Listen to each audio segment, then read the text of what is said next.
Welcome back, everybody, to Confluence World podcast with Brian Rector and a special guest. Now, let me tell you something.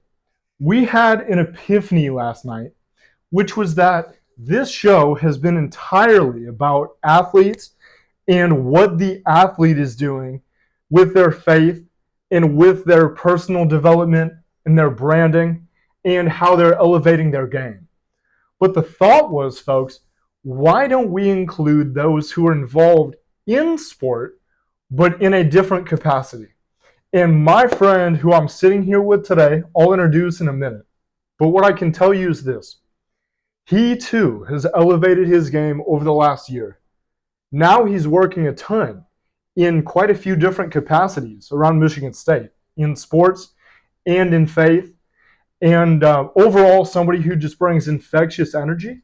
And I'm looking so forward to sitting here today with you and being able to finally do this. Because, folks, what you may remember is that we worked together on a show last year for quite a few months. But that being said, we're back. It looks a little bit different. And here's my man, Caden Handwork. So, Caden, talk a little bit about what you're doing at Michigan State, what you do in the sports world, and introduce yourself. Yeah, I'm Caden Handwork for those that haven't met me already or seen me. I work with Impact, Spartan Sports Report. I do coverage. I've done coverage for hockey, basketball, and all that writing stuff. And of course, I did Hedging the Bet with you last year, and that's basically what I've done. Yeah, absolutely. So basically, I wanted to shake things up a little bit and make it look a little bit different. I just thought, we've been exclusive to those who are on the field. But I was reminded last night how important it is to recognize the fact that many make an impact behind the scenes, outside of the ropes, and off of the field, or the court, or the ice, whatever you want to say. And so thank you for the introduction, Handwork. But here's where I want to start, though, is last night was the Remembrance Night for, a year post the traumatic events that we had here at Michigan State with, the situation, we'll say, that kind of unfolded here last year. And, we got to get together at a nice little dinner that crew at State had. That was amazing to be a part of that and not relive, but remember for sure. And be in fellowship, be in prayer, and really understand kind of at a deeper level what it looks like a year after that happened. So I was wondering, quickly, before we get into really what we're here to talk about, what was that like for you, and how do you feel about kind of how that all went? Yeah, I thought it was really good. I particularly liked all the different stations that we went to, whether it be just talking about how God has been working in our life post what happened, and then there was a music station where you can just listen to music, and I wasn't able to go to that station, but I heard great things about that. And then there was the reflection station where you could take notes on sticky notes and put them up on the board for different Bible verses and just prayer at that station as well. So I thought that was really good as well. Certainly. And what I happen to know about you is that you're from Grosse Pointe, Michigan. And I was wondering if you could take us back to years growing up in the Handwork household. What did things look like with your family situation? Where does your faith come from? What was the beginnings of that? And talk a little bit about how you grew up. Yeah, I mean, the family situation's been really good. I grew up Catholic. My mom and my grandma are Catholic, so I grew up in the Catholic Church. And I thought my faith growing up was pretty good. I relied on God a lot for things that I needed him for, and I feel like that has really helped me going into my college years. Certainly. And, I was wondering if we could break down, because what happens in the world of sports media is that, folks, there's a story as to why they love sport, and there's a story as to why they're not continuing their career and why they're moving to a different capacity. I know for me it was having to deal with injuries and physical traumas at an early age that led me to wonder about what else is out there, what other avenues I can have. And so that's kind of a shortened version of why I'm here. But I was wondering, like, where did the desire to be active in the sports world come from for you? And how did you start that journey? Well, I mean, for me personally, I don't think it was like until I was late elementary school or maybe early middle school where I did my own sports show in middle school and high school, and just like watching like people like that I admired growing up cover sports on TV. I feel like that was something that really caught my eye and was really something where I was like, yeah, this is what I want to do with my life. And I feel like I've been blessed ever since an early age of knowing like what particularly that I want to do in life. And I Mm. feel like middle school, that was when I was like, oh yeah, I know what I'm doing now. Hmm.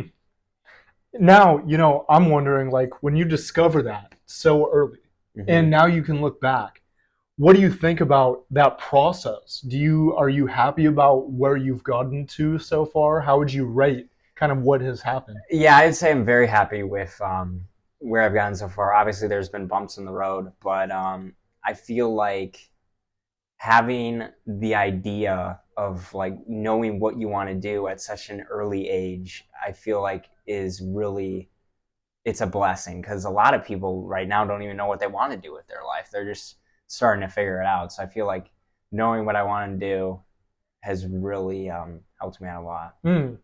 You know, this is a point of separation, I think, is what you just said about people who don't quite have a grasp of where they're headed Yeah. versus those who do, and those who are working every day to attack at such an early age, 19, 20, 21, getting to the postgraduate time, right? And so I was wondering, is like, do you think your ability to discover what you love and what you are inspired by comes from the Lord, or where do you think that came from? What is that separation piece for you being shown that path? That's a really tough question. Obviously, I think the Lord made me who I am today. I think the Lord is the reason why I have certain likes and dislikes and certain hobbies and um, stuff like that. So I would definitely say yes. I think it's something that I discovered on my own though, because I mean I've had such a great passion for sports and covering sports and just watching sports in general. So I feel like that was something that I definitely found on my own. But ever since I've grown closer to God, I've relied on Him on what path He wants to take me Mm, on, whether it comes to my future careers or internships or the stuff that I'm doing right now. mm. Something that I'm always so intrigued by when I hear a story like yours, somebody who loves the game, wants to be involved, is what do you get from sports? What do they do for you? How do they make you feel? Talk to me a little bit about what that does inside. Yeah, honestly, they make me feel good. Um, I mean, sports for me, it's like almost like an escape from just like the daily stresses of life. Mm, Like sports are an opportunity for you just to grow closer to people and have connections with people and grow in relationships with people. So it's a great thing to strive for and to continue to do. mm. You and I, being third year at Michigan State, we both have been through some ups and some downs in a sporting sense. Yeah, What, in terms of your sports career, what has been your highlight to this point? man, I don't even know if I can pin one out.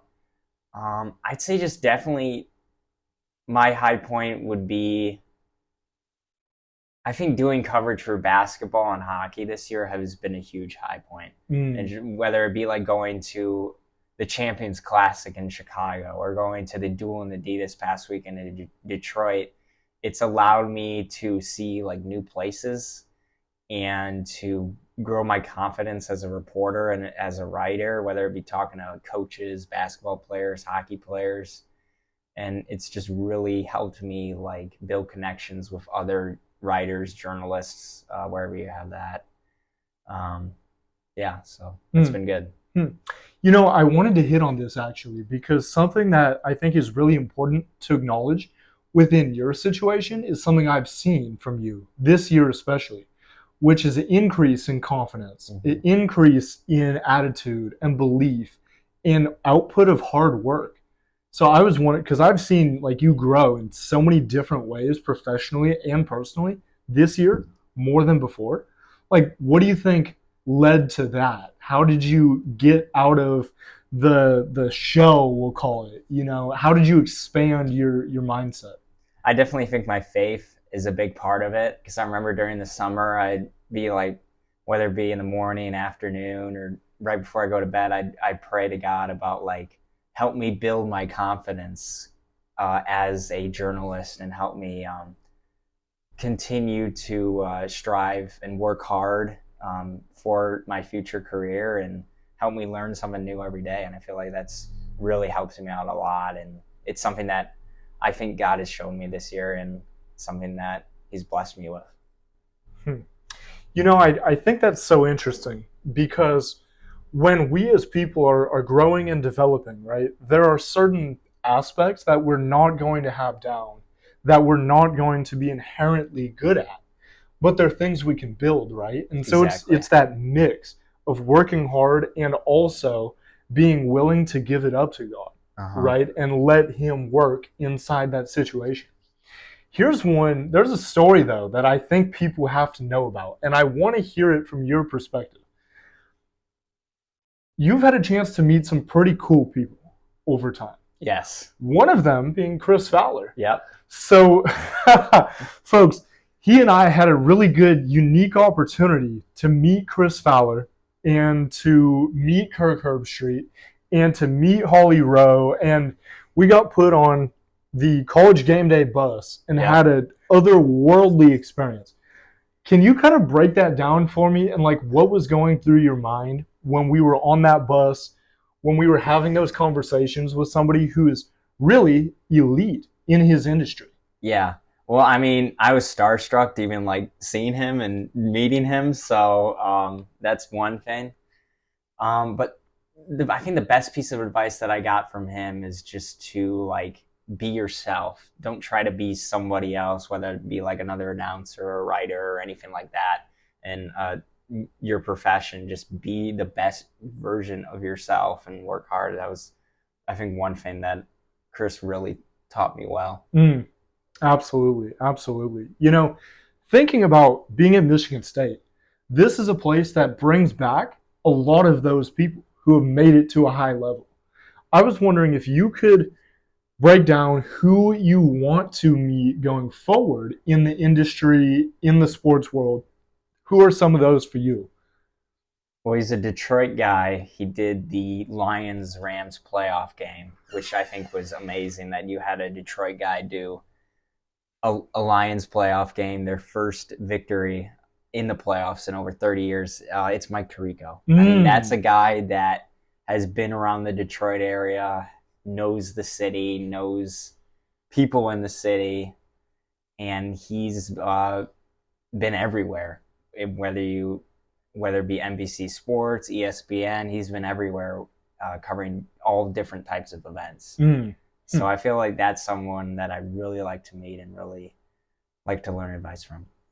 you just hit on something that's tremendously important, I think, in both the collegiate and the professional game, is that sports are expanding, their reach is growing, and the need and desire to watch is growing. Mm-hmm. But what all that means is that the media outlets, they have to grow too. And the money is higher and the opportunity is there. And the market is just immense. I mean, I think it was 202 million people who were watching the Super Bowl, Yeah. an outrageously high number.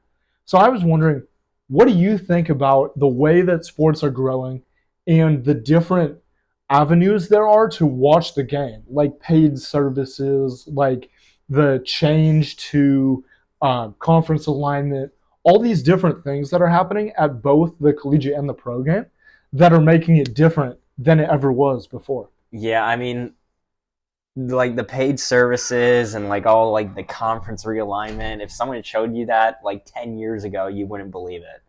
And it's just crazy how, like, who knows where we are 10 years from now? Like, it could be totally different. Yeah. Like, maybe we have 2 mega conferences. I mean, you never know. And I think that's probably the direction that we're going down. But it's just crazy how TV, whether it be TV deals, TV sponsorships, have effect on collegiate sports, professional sports, and all that stuff. And then, I agree with what you said. I think we can certainly get to a point where it's just two, right? Yeah. And it's one against the one. SEC Big Ten. That's right. Yeah. I mean, or whatever you want to say. Exactly. One against one, I think, is kind of where we're headed. And frankly, for entertainment value, that makes sense. It does. Yeah. That does. I want to hear your opinion because, like, obviously, we're both of faith. We understand what the Bible says and what Jesus' teachings were about wealth versus money accrual, right? And kind of how to keep him at the center of all that with financial deals. And, in the new day of NIL, what do you think about the fact that people our age can profit at such high levels because of the platform they have? Do you like that? Do you not like that? What do you think? I mean, something I'm kind of mixed on, but I think it's pretty good because, I mean, there's been times where, like, college athletes are coming from these awful situations right out of high school and going to these. I mean, sports is basically all they have. So I think them benefiting off NIL and making some type of money that can help benefit their family before they maybe play professionally or get a degree, I think is it's huge. It's huge. Certainly. We're how long? A year and a little bit more away from being done with college. I know, crazy. What are some things that you want to do during your time at college? And it can be in sport or out. I'm not really going to put a cap on it before you leave. Oh, that's tough. Man, I definitely want to go, whether it be like Frozen 4 or March Madness. I definitely want to go cover that. Or yeah, just like, I think those two would be really fun to see, whether it's March Madness or NCAA hockey tournament or maybe college football playoff. I think that would be very fun to cover. Mm-hmm. And, speaking about career, are you somebody who looks at the future and says, this is where I want to be, this is what I want to do? Or are you kind of, turning with the wind, going wherever you're called to go? How would you assess that? Yeah, I really don't think that. I mean, I always have the future on my mind because I feel like everybody should have the future on their mind, whether it be for career or after college or just family situations. I think for me personally, I just live in the moment. I feel like I've done a better job not taking for granted for what I do right now versus what I'll do down the line. And I feel like just living in the moment and appreciating what you're doing now versus what you did in the past or what you'll do in the future, I think is really important. Because all that matters now is what you do now. Staying present and grounded. That's a lesson that, seriously, a lot of people can learn. But I think, we're so amplified about what is going to happen because we're instructed that if we don't know, then it's not going to happen. Exactly. Right? And that's just not true. It's going to unfold whether or not we know where to go and what to do or not. Yeah, and I think that can get to people sometimes because they're like, oh, I'm not really doing as much as other people are doing, or I'm not as successful as other people are yet, and that's going to cost me in the future. And I feel like we allow that to, mess with us sometimes. And I feel like we allow that to get to us. What, we talked about the different things that you're involved with at Michigan State, with whether it be crew, ministry, or whether it be your job responsibilities, your writing, impact, SSR, all these different avenues. What do you enjoy most in terms of your ability to get away from the grind? How do you like to rest? How do you like to live comfortably when you're not doing one of those things that are career based? Well, I definitely think crew and just spending time with God is something that's really important. Because I mean, work can get stressful sometimes, whether it be like writing or like just looking ahead to other games that you have to cover. Like having an escape, whether it be for like a Bible study or something like that, I think is really important. And it's something that I think is really important to have in your life. Mm. You know, what are you here's what I got to know, because what I think we should certainly do, folks, when we're bringing in guests such as Caden who are involved in the sports world but not on the field or on the court or on the ice, is talk about how you have been able to get to the point you're at. And I think we've done a good job of that. Mm-hmm. However, I think there's something else we have to uncover, which is you're primarily responsible for writing. Would that be correct? Yes. Okay. Given that this man is becoming a writer and learning how to do it at a high level, based off of what you've learned, what are some of your keys to writing a great, engaging piece that people will love to read? Yeah, one thing I've learned about writing, and this is something that I learned this year, is you don't necessarily want to mention like everything that happened in the game. Because like if you mention like, oh, Michigan State scored a 3-pointer and then Indiana responded with like a 10-0 run, like people are gonna know what happened before they read like your article. So I feel like pinpointing like a certain moment in the game, like a key moment in the game, like the biggest moment in the game where like everything changed.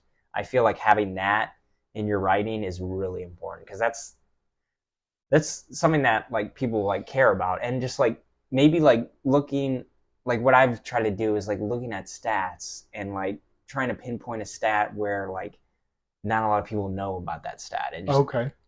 adding that to an article I think is really important. Certainly. And of certainly. course, you want to mention like how the team is doing, what's coming up, where the record is, and stuff like that, and placement. You know, okay, this is actually a really good segue, because speaking about record and where you're at and where you're going, Michigan State men's basketball just collected a major win Against Illinois. Yeah, yeah, and now has elevated their outlook for the postseason, I would say. What has your assessment been of the team this year? Where do you think they are going? What do you think the ceiling might be? What is all that? What's your perception of the team? Well, the team when they're at their best, as we saw in the games like against Baylor, against Illinois this past Saturday, if they play that way, they could go to a Final Four. But if they play a game like they did against Minnesota or Nebraska, where they struggle to close out games, then they're probably a first round exit. So, I mean, I just don't know with them because I just don't know what team is going to show up every night. Like, you just don't know. Like, they surprise you every night, and they put you on the edge of your seat. So I think my perception for them is that they just need to stay together as a team and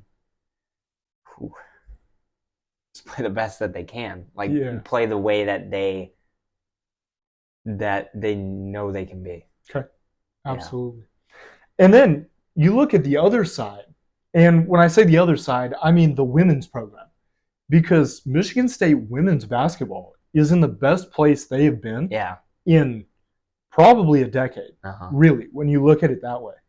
So I was wondering, like, have you had a chance to go to any of their games? Have you been able to see what they're up to? I've not yet, unfortunately, but from what I've heard and what I've seen, and especially like the game against Michigan, I know was really impressive.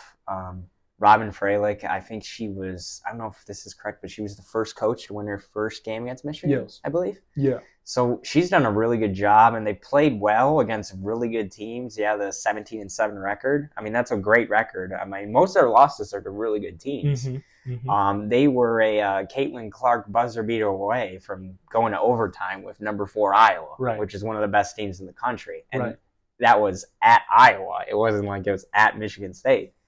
So, I mean, they're a very together team, and it seems like, from what I've heard, that they play well with each other, which I think is really important to have as a team. You know, for Michigan State athletics, I think a lot of things have gone well. Yes. In the last 10 years for sure. But I was thinking more like lately and in recent memory with the hirings that have happened. Yeah. Because you consider Jeff Hostler, you consider Leah Johnson, Adam Nightingale, Robin Freilich, now Jonathan Smith for football. Yeah. A lot of these things are trending in the right direction. They are. And like amazing leaders and people to kind of usher this campus and this place into a new era have come to the forefront. So I was wondering if you could give your immediate feelings on those that we just talked about and what it means for Michigan State to have such great people in leadership positions within the department. Yeah, I mean, I think it means a lot, and credit to Alan Haller for making those hires, because they've really paid off, especially Adam Nightingale. Like, that MSU hockey program was a program that was struggling, and they've been struggling for over a decade. And what Nightingale has been able to do over these last 2 years and revitalizing the program. And he said on Saturday that they want to be the best program in college hockey, and they're not there yet. So I think his goal is to bring Michigan State back to national prominence, and they've done a really good job of that so far. And I'm really intrigued and hopeful about the future of our football program. I think Jonathan Smith is he's gonna be a great hire, and I think he's gonna do special things here. Yeah, certainly.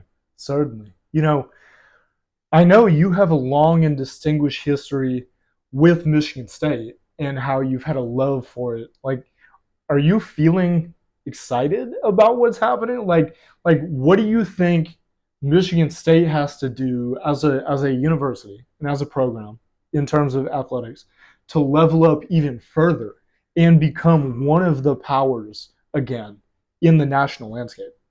Oh man, that's a tough question. I definitely think having a good culture is good, and I think we do have a good culture.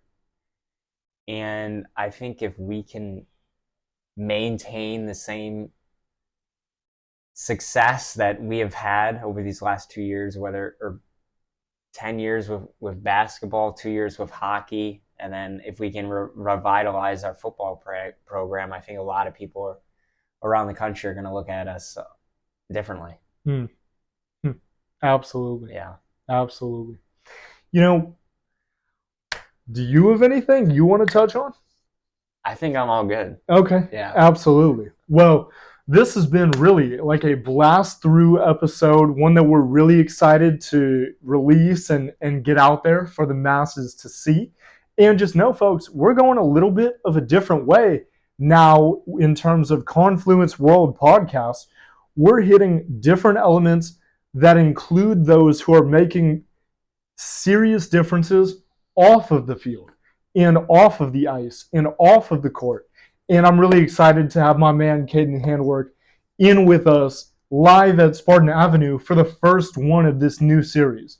So very excited, and hoping that the Confluence can bring tremendous insight and storylines as we continue on here to finish out this academic year and then push into the summer. So really excited for it. Thank you for stopping by. Of course. Before we go, is there anybody that you want to shout out? Is there anyone that you feel like deserves some credit for where you're at and for, what you're continuing to do? I know you're going to have him on eventually, but I'd like to shout out Derek Mitchell. There it is. Yep. There it is. Tell me why. Tell me why you want to shout out D. Mitch. He's just a great guy to talk to, and great guy to do life with and be in the business with. You know, also, how can people, if you're willing and able to reveal to people, how can they stay in touch with you? How can they connect with you? Like, do you have an Instagram? Do you have like a way to connect to see your work? Like, how would all that happen? So definitely they can connect with me by looking at my work for Impact on the Impact website.